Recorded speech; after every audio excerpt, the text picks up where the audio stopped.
Today's businesses are on a vigilant watch for threats in an ongoing cyber war. It's time to get real-world solutions to protect and secure your valuable business information anytime, anywhere. Welcome to Cybersecurity America with Josh Nicholson. You're about to gain special access into a world of restricted information and a backstage pass to the inner sanctum of cybersecurity operations. Here's your host, Joshua Nicholson. Welcome to Cybersecurity America. This is your host, Joshua Nicholson. Today's topic and episode is going to be on identity and access management, how critical it is to your organization, how critical it is to a functioning security operations. Now, today, I am lucky. Today, I have Rakesh on the phone today, on the show today, and Rakesh is a cybersecurity leader. He has over 18 years of progressive experience assisting Fortune 500 companies and implementing security and risk management programs. He was previously the head of IAM for an insurance company and managed all aspects of IAM, including governance, strategy, roadmap, engineering, regulatory compliance, and operations. He has worked in a variety of leadership positions, running several IAM services. He has been a management consulting at Big Four organizations where he was part of the cybersecurity consulting group focused on financial services. That's where he and I work together in EY. And then outside of IAM, Rakesh also has experience across broad areas of cybersecurity to include endpoint data security, network security, vendor risk management, and cyber governance. He has a bachelor's degree in computer science engineering from VTU, India, and holds a CISSP, CISM, CRISC certifications. He's based out of Charlotte, North Carolina, where he lives with his wife and two kids. And in his free time, he enjoys going on tracks, training for marathons, playing poker, and motorcycle rides. Welcome to the show, Rakesh. It's so glad to have you. Hey, Josh. Thank you so much for having me. It's a pleasure to be on this show with you. I've heard your other podcasts, and I think these podcasts are really helping a variety of people. So really happy to be on the show and do my bit and help contribute to the cause. Oh, I appreciate it. Welcome. Now, that was one of your short bios there, but anything I missed? Anything you've been focused on? A bunch of things, right? So just a little bit about me. So when I started my career, the first, I think 18 months or 2 years, I actually did mainframes, right? I love mainframes and the whole kicks, the COBOL, JCLs, all of that in one screen. You don't have to go to 5 different places, all of that. And then security just happened. So started off with a systems integration company, did a lot of IAM, BCP, DR initiatives. That's where I pretty much started my security journey. It was more, my roles were more technical in nature before I moved to a Big Four organization. And now that's where I started branching off into various other domains of cybersecurity. All in all, yeah, it's close to 20 years in this industry. There's never a dull day, as you can imagine. And when somebody was asking me, what does a good day look like? I was like, a day with no issues is a good day, as with all of us in this cybersecurity industry. Yeah. And so are you seeing a greater impact of IAM? IAM used to be an IT problem. Is it really a security problem now? But where do you see in the enterprises? Where is it focused now? Is it more on the IT? Is it a cybersecurity function? Where does it live? It lives in both places, to be honest. And IAM is no more a technology program because it is one of those very interesting domains within cybersecurity, which is not just about risk reduction or improving security, but it has also aspects of improving your operational efficiency. It has aspects of user experience. And as you think about how companies rolling out their transformation and modernization programs, you would have probably seen in most companies, the perimeter is pretty much vanishing, right? The companies are moving into cloud. Identity is right there in the middle of everything. Anything happens in the company, there is a component that is access management related. So all in all, this absolutely has become a very core business centric component of anything that the company thinks of nowadays. Again, now, long story short, IAM, what do we do? It's ensuring the right people have the right access to the right resources at the right time. As easy as it is said, it's just becoming more and more complex. Now, obviously, there are a ton of cloud service providers. There's increased regulatory compliance, NYDFS, as an example, that is more prevalent nowadays, and not to mention all these SOC, SOC 1, PCI type of initiatives. But this has become a very important initiatives. Most companies even have board level attention just because of the impact IAM can have across the organization. And you can see it has its niches in everything you do, from GRC compliance to different aspects of the security program. So if I was a security operations manager, or I'm a CISO for a company, what are the 5 things I need to look for to understand where am I? Most people ask, what's my maturity? What does good look like? If I just have Active Directory, and I just use Active Directory for authentication, and maybe I use Ping for some authentication from some outside applications. But really, what should be level 1 foundational that I should look at putting a program into a program?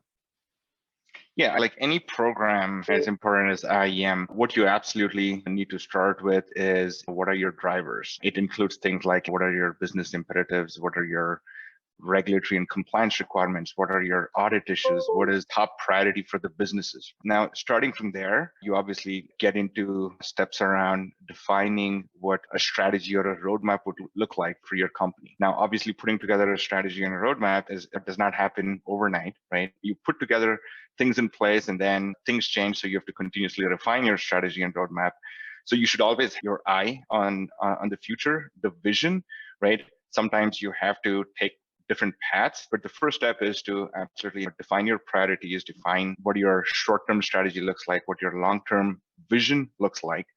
And then you also want to make sure you look at it end to end, right? Most often I see companies really focusing on their most important issue today, but not having that long-term direction of where they want to go. And very often I also see companies doing things in a very haphazard, unplanned, manual way, just because they just want to get rid of the problem now. But then they end up paying in operational expenses later down the road.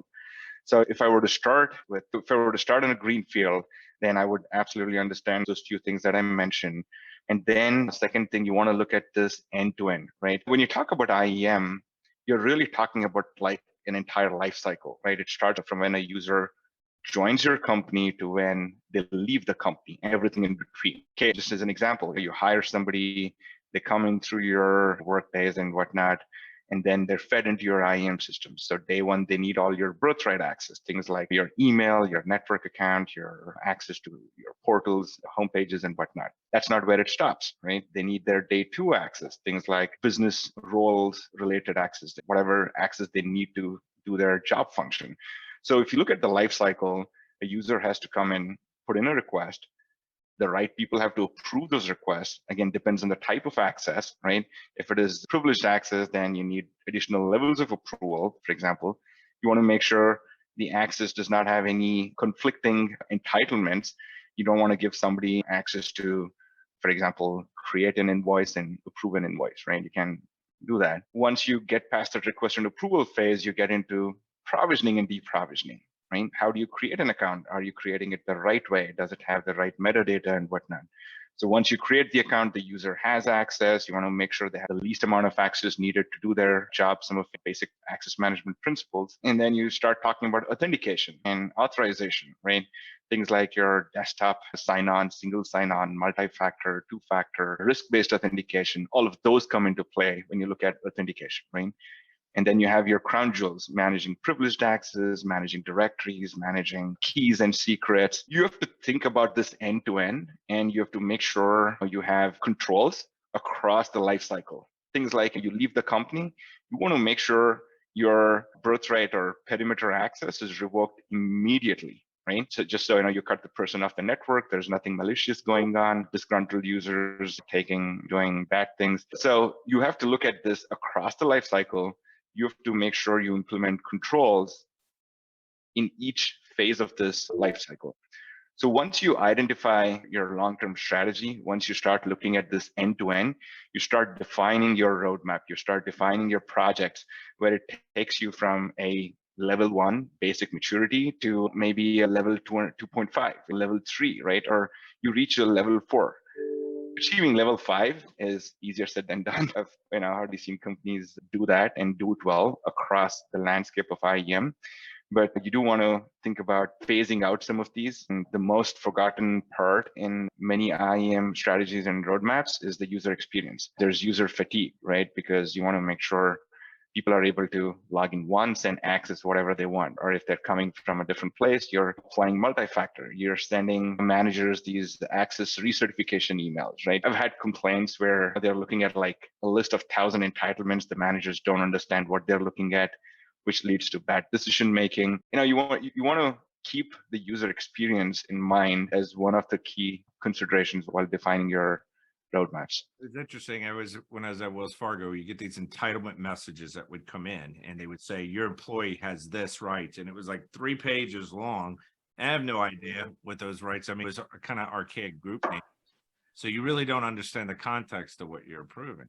So I find kind of IAM governance programs, it's really in some ways counterintuitive to say, or countereffective to say, let me send this to his manager to approve their access.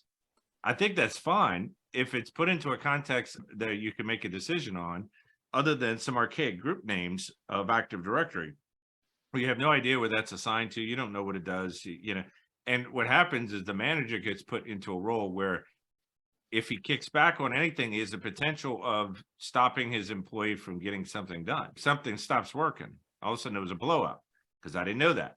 So it's safer for me just to approve all the access he had before, rather than is me to ask anything about any of them. Exactly.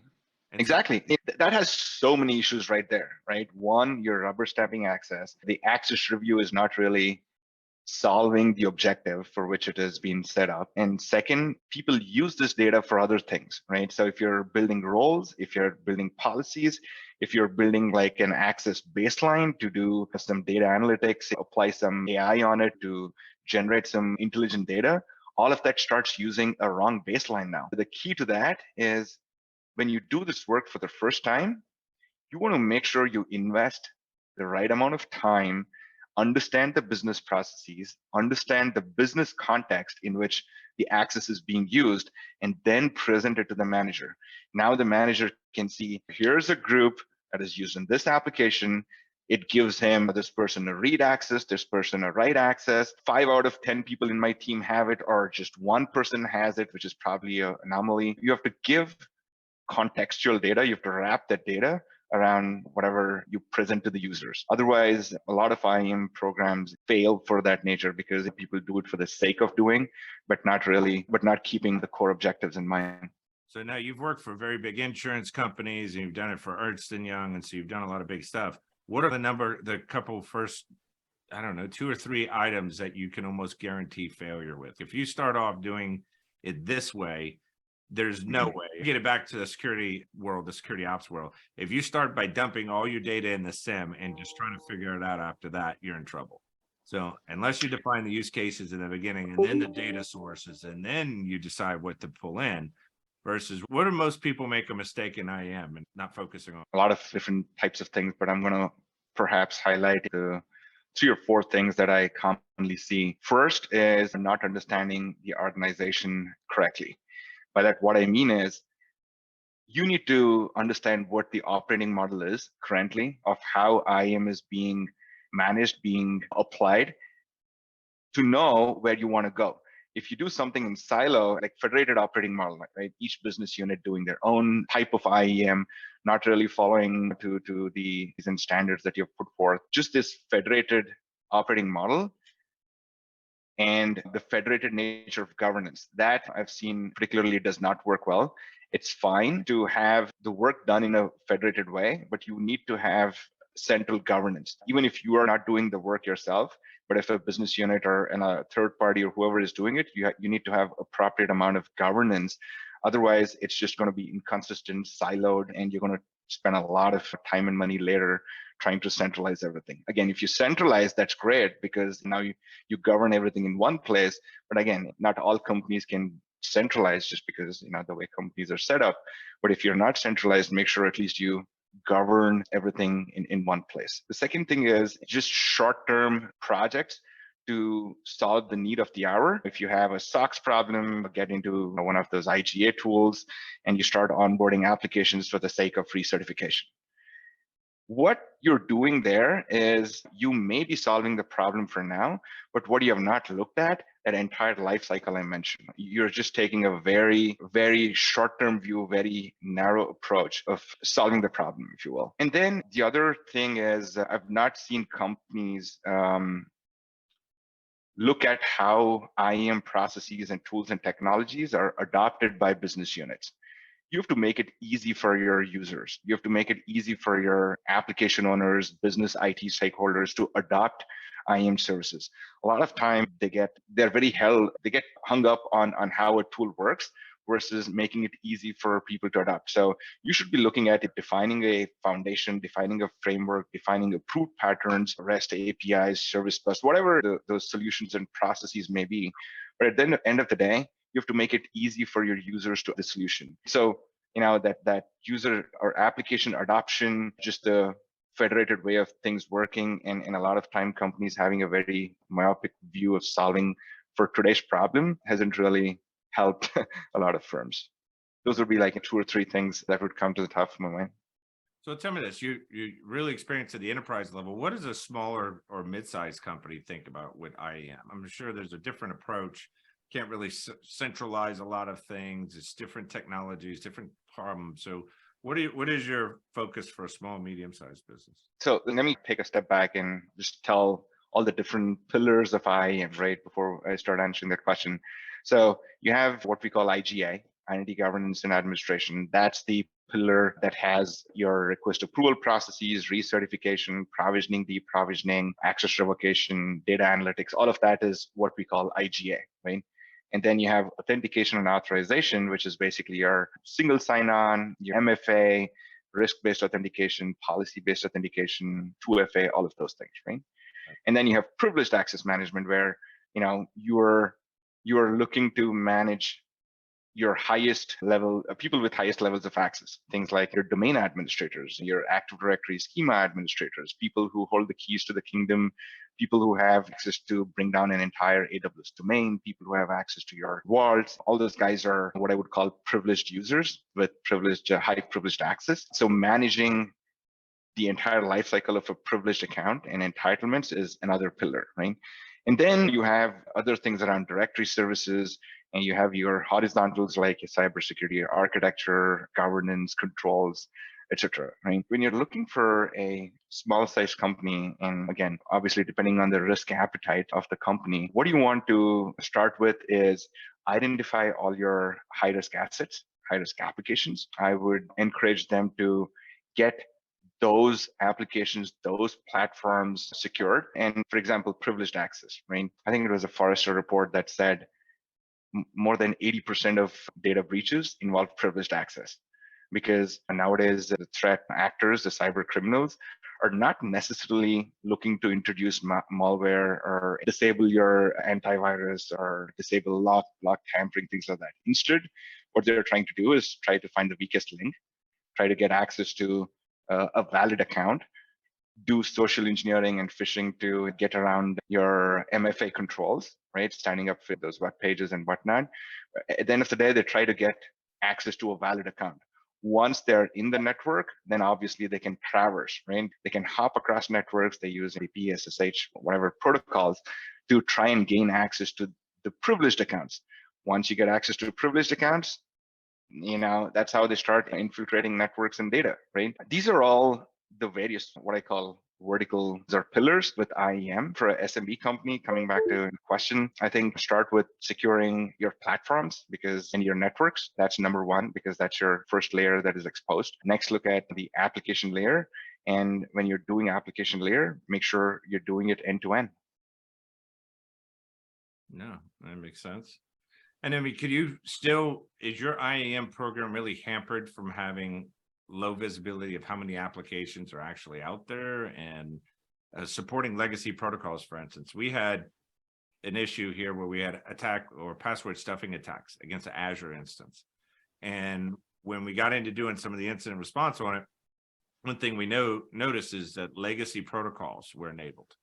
And what it allowed is POP3 and IMAP, some of these older protocols, to help use to bridge the gap for some later technology to use Azure. So for instance, if you want to use the app that's on your phone and you want to be able to connect that to a mail store, you would use a POP3, post office box 3, POP3, or you use IMAP4, or one of these other protocols, and you connect and you can download the mail. The problem though is you can't put MFA on those older protocols. So what they were doing is they would have active sync enabled on an iPad or on an iPhone, and they would constantly go to attack the password, and MFA would never get tripped. So you would see where your IAM system has to account not just what authentication authorization should look like at most your easy applications that easily tie into things and support SAML and support all this other stuff. What happens when they don't support any of that? And you have to deal with it from a risk management perspective. Oh, absolutely. And yeah, no, and some of those types of use cases, I guess, is how we step into the concept of zero trust, right? Again, when you say zero trust, obviously you're looking at compute, networks, applications, devices, and IAM is in all those places, right? You're looking to secure your privileged applications, privileged accounts. You're looking to implement risk-based policies, not just at the authentication layer, but also things like what kind of data is being accessed and at what time is the data being accessed. You're trying to create a pattern of access behavior. You're trying to use that activity to make sense. That's true. Organizations have these legacy applications that just don't work well with some of the modern protocols. But now you do have to compensate with other things: enhanced monitoring, enhanced alerting, enhanced request approval processes before anybody can actually do any kind of changes, get any access. But application isn't the center of the universe. You want to enhance all those processes before anybody hits that application. And now you're talking about your cloud service providers, how your networks, VPCs are built, how your hosts are built, making sure local accounts are disabled everywhere. You want to make sure you strengthen the controls around it if the application in the center is not able to use all the modern calls or authentication, modern controls that are being provided. Yes. What do you do when you have an application where the authentication authorization are built in code inside the application? It doesn't support an enterprise IAM system, or use Active Directory groups or anything. It's a silo from its authentication. So how do you incorporate the And first of all, I would try to move out of that application if possible. Otherwise, a few things that you can do: absolutely get the application onboarded to your identity governance systems, right? Which means there's a continuous feed of all access entitlements going into a IGA system. It could be things like SailPoint, Savian, any of those tools, right, that are used, which can keep a tab on the type of users that are accessing the application, the kind of roles and policies that are built.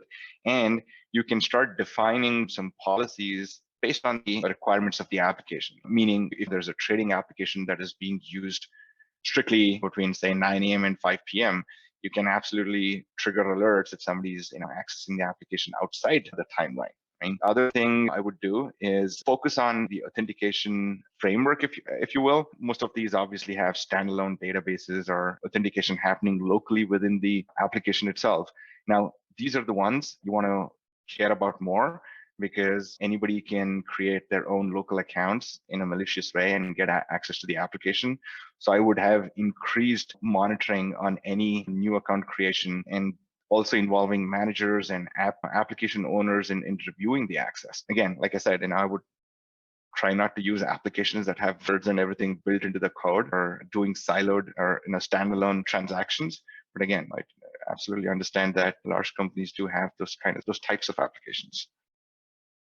Yeah, it makes sense. And then federations, how do you see a real push towards federations, a lot more applications using SAML, more integration, or are you still seeing kind of siloed applications out there? What's the new standard? When I was dealing with IAM and dealing with people were doing it, was just a whole host of legacy stuff they were dealing with that you couldn't really push a program forward on some things. So is that still the case? Yeah, there's definitely more recognition to the value that an IAM program brings to the table. There is recognition of doing things the right way. And I want to say companies have absolutely started adopting the leading standards. You mentioned authentication just as an example. I know we have companies that have included that as part of their basic standards and policies, right? If you have a new application coming in, it has to go through one of those SAML, OIDC, one of the newer patterns that would have been defined by the authentication program for that company.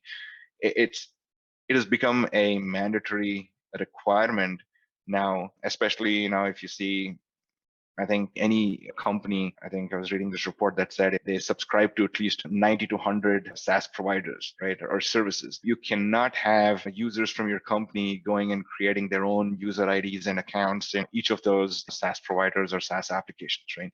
You have to route all the traffic through your IDP, the identity provider, right? It could be your Active Directory, it could be an Okta, Ping, ForgeRock, whatever you use for SSO. You want to route all the transaction through your SSO or framework, just so one, you can filter out the legit users from those who are not.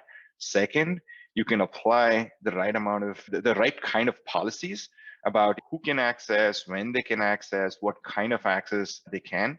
And third, you can manage the access when people join, people leave, people change their job function. For all those purposes, you absolutely have to have this as a mandatory requirement. And I think more and more companies are adopting to these standards, not just in authentication, by the way. Authentication was just one of the examples.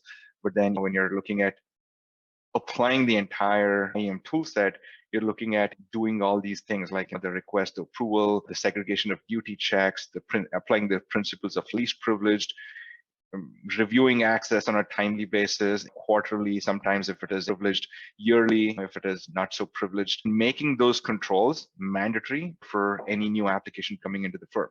Now, obviously, the existing applications, you do need to have the strategy and roadmap to remediate those existing applications, but slowly and surely, you want to stop the leak and start churning them around.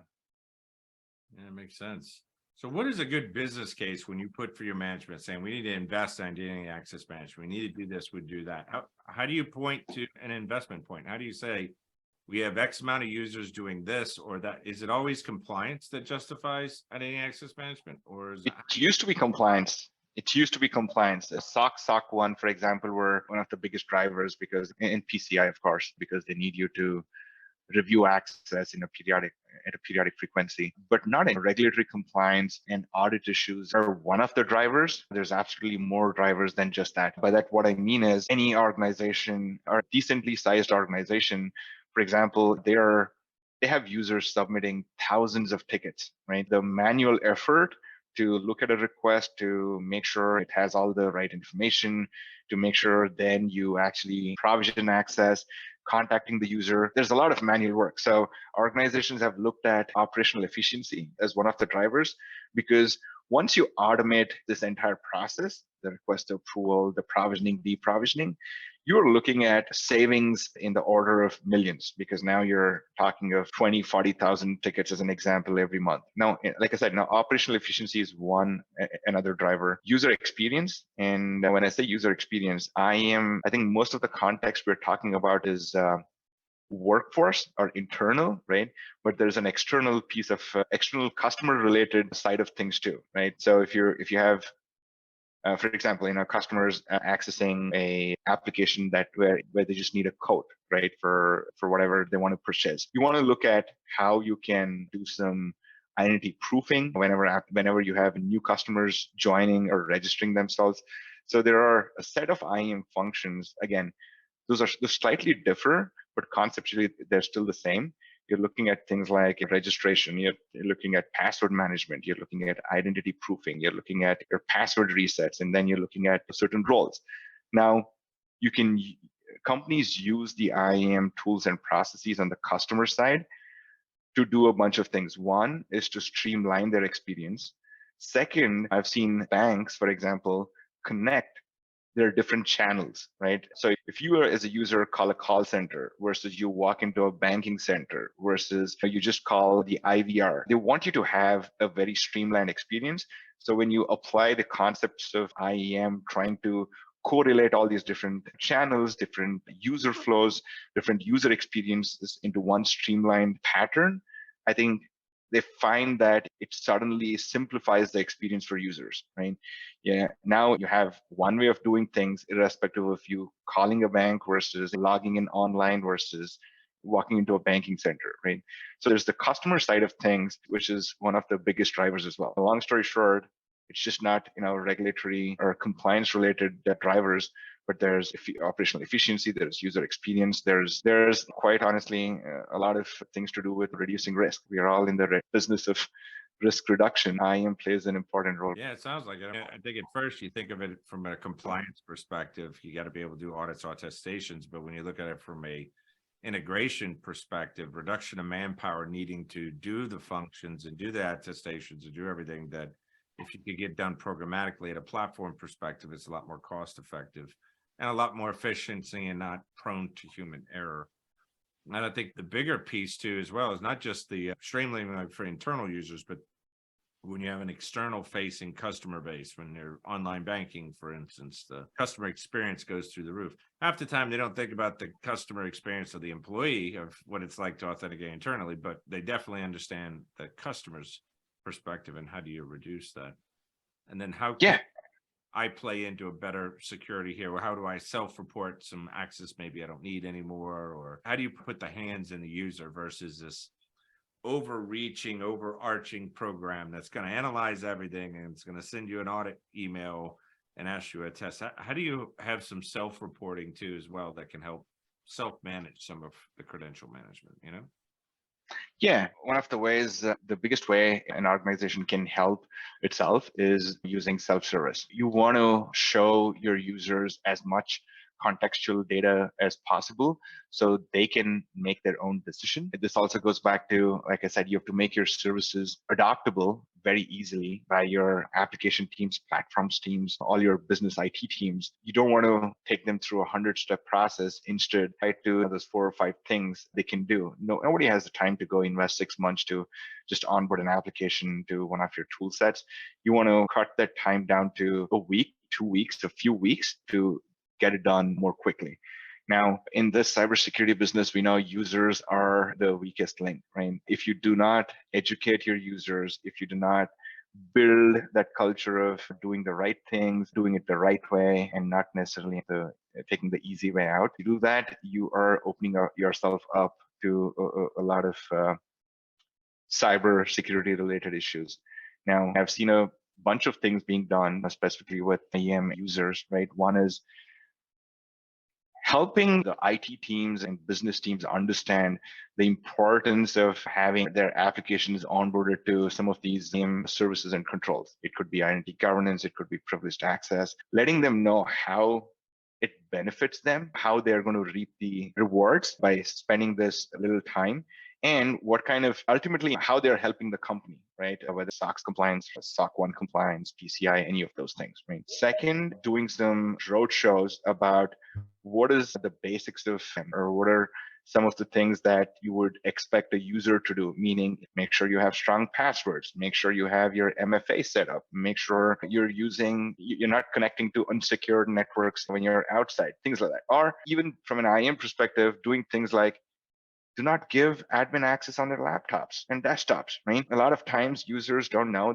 they click on emails, certain things get installed and whatnot. But if you have done the right thing by securing all the privileged access, limiting privileged access on their devices, then you are helping the user, you're helping yourself, you're helping the firm, right? So there's a bunch of things you can do with users and how you can educate users there. Hey, Josh, I can't hear you. Sorry, can you hear me now? Yes, I can hear you now. Yeah, I had a few things I saw. I did some research here on something that was talking about the importance of identity for SaaS applications. So many organizations are going SaaS. And it says these are like the top 9 that Okta was reporting as some of the things. So get your perspective. Number 1 was user password fatigue. Always having to come up with a password. Number 2 is a failure-prone manual provisioning and deprovisioning process. So it's sounds great on paper, but is not operating as supposed to. And you always have to call the help desk. Number 3, they say, is compliance visibility. Who has access to what? That seems to always be critical, even with SaaS applications. And it said siloed user directories for each application. So separate username, password, and ID store for one thing. You could see some banks where online banking was one thing, but if you wanted to go over to securities and you want to see where your securities were at, for instance, so oops, that's another authentication through a different provider. And then they said that number 5 is managing access for remote work. That's become more difficult, I guess, when doing identity access management, not being on a local network. It said keeping application integrations up to date. Boy, I know that this on the SIM SOC side is you have an integration to Blue Code or you have integration to Tripwire or whatever. And it's oops, that was for version 4. It doesn't work for version 5. And just now you got to wait for the vendor to come up with an integration that for that version. It just becomes this constant, you're like a mouse running on the wheel, right? Waiting for the next integration.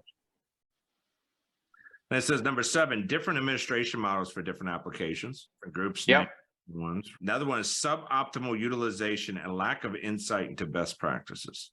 So it would be like we set it up this way just to get it up and running. Some consultants maybe come in, but they didn't take a holistic approach to how identity access management needs to occur in their organization. I mean, that says number 9, provide consistent access to on-prem and cloud applications through the same solution. So what are your thoughts on those top 9 there? No, absolutely valid. And I think we spoke about actually a bunch of them, right? If I recollect, user fatigue, right? That means that's all your manual processes. And now you mentioned you had 30 pages of entitlements to look at research, having 10 different user IDs and passwords across 10 applications. All of that contributes to the user experience and user fatigue, right? Absolutely. I think, like I said, when I described all those different pillars, you pretty much have to have a strategy and a roadmap for each pillar of IAM, whether it is authentication and password management, whether it is just access management, provisioning, deprovisioning, trying to go away from manual processes, error-prone processes to more automated, more informed, and more basically streamlined provisioning, deprovisioning processes. Now, the way to achieve all of this, again, is you do the 3 or 4 things, which is 1, you build a solid foundation, a framework by taking into account all the kinds of use cases, all the types of requirements, all the types of applications across the company. You build 4 or 5 patterns that will resolve or that will solve for, say, 80-90% of the company. You'll never be able to solve 100% of the problem, right? You'll never be able to apply these 4 patterns you develop to every single application, but you want to make sure you cover a majority, right? So now you are forcing applications to use the 3 or 4 approved methods, and then having a good governance processes. Now, it is technology. As much as we like it, there's going to be failures, there's going to be changes, applications upgrading, applications changing data model, applications getting re-architected, applications going SaaS, which means you need to have a good governance process flowing back into your IAM program that takes into account all those changes, and then make sure there's an impact assessment. Is it impacting my identity governance processes? Is it impacting my privileged access processes? Is it impacting my authentication processes? And at the end of the day, you have remedial actions for all this feed that is coming in. Build your framework, build your patterns, make it easy for the teams, and then get a factory model in place, right? You have to constantly onboard applications. You have to cater to all the changes that is happening on the application side. So you need to have a factory model where it comes into the hopper, follows the entire process, and gets out nice and clean. And what do you think are some of the leading applications, IAM platforms that are out there, for enterprise, but if I'm a medium, small business, what is a good value, good delivery? That's something you've worked across. Obviously, I don't want to get into product feelings and so forth, but what really is a market leader and what's not? Sure. Again, this is just my personal opinion, nothing connected to where I worked or what products we chose there. But I want to start with There isn't obviously one size or one product fits all kind of a situation. You want to take into account your use cases, your requirements before making a choice. Some of the leading vendors, for example, if you're looking at identity governance, obviously there's SailPoint and there's Savient. Savient obviously is more cloud when compared to SailPoint. SailPoint has both their versions, on-prem and the cloud version, but I think I've liked the on-prem version better. Those are, I think, the two big tools. But nowadays we are seeing vendors like Okta, Microsoft also trying to come into this identity governance space. I think they're slowly but surely doing it. Then you talk about authentication.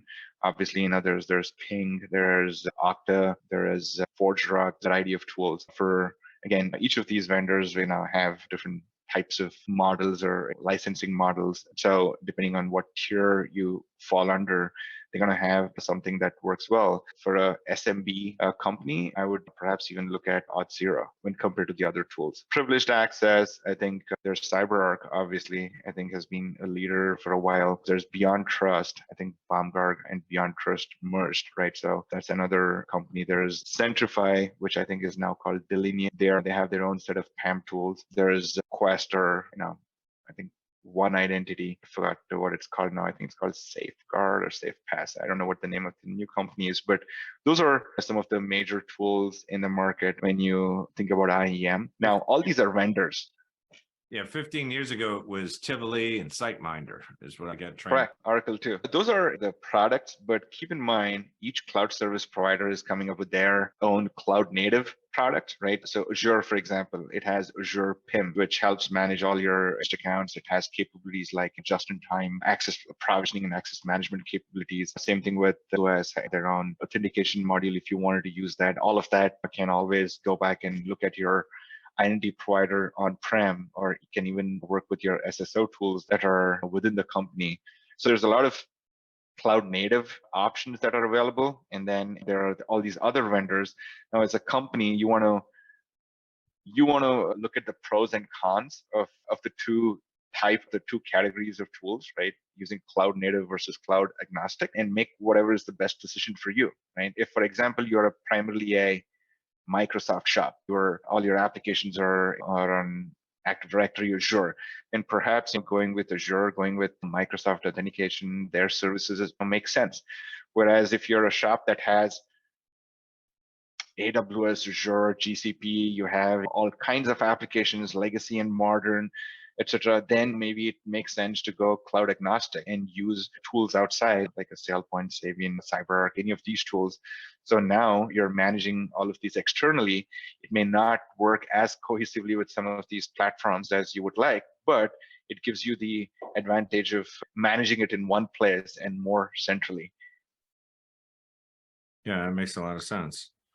It was just a different world. And then when you find some people that don't even have privileged access management anywhere, in enterprises, they don't even check out IDs. It's all local LastPass, and it's in different files, different places, and that kind of stuff. I kind of really have to get a lot of that. Yeah. No, absolutely. So if there's one thing, that I want the people hearing to this session / podcast to take away from this is, make sure you have a program to manage privileged access. It's probably the number one or number two IT risk in most companies. Financial services have taken this very seriously. I've seen the other industries picking it up, because it just takes one compromised account, one privileged account to impact millions of your users, customers, data, just enormous amount of impact. You have to have a privileged access program. Forget about making it easy for the users. Let them give in paper requests for their access. I don't care, but do have a program for privileged access. If you don't manage your privileged access, you're bound to have issues. Going to manage you. Yeah. I am so glad that you could join us today. I've had a great time and delved into different aspects of identity access management. What's the top things to look at for a program perspective? What are the kind of the loopholes or the gotchas you got to look at forward to as well? User fatigue on password. I know I'm guilty of that. Trying to figure out a new password to make something as a variation of the last one all the time. And then remember when you change that one, but that's still the password for something else. It becomes really interesting. Maybe it trains that to more of a passphrase and so forth. But man, I really appreciate you coming on the show here. Looking forward to hearing about more things that you're doing, identity access management in the enterprise. And thank you so much.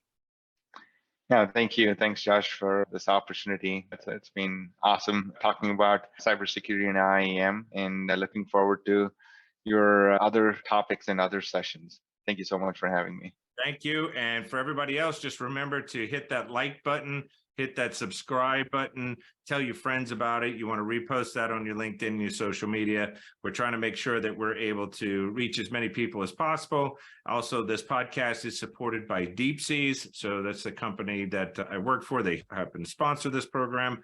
And you can always find out more about them by going to www.deepseas.com. So thank you very much and stay secure.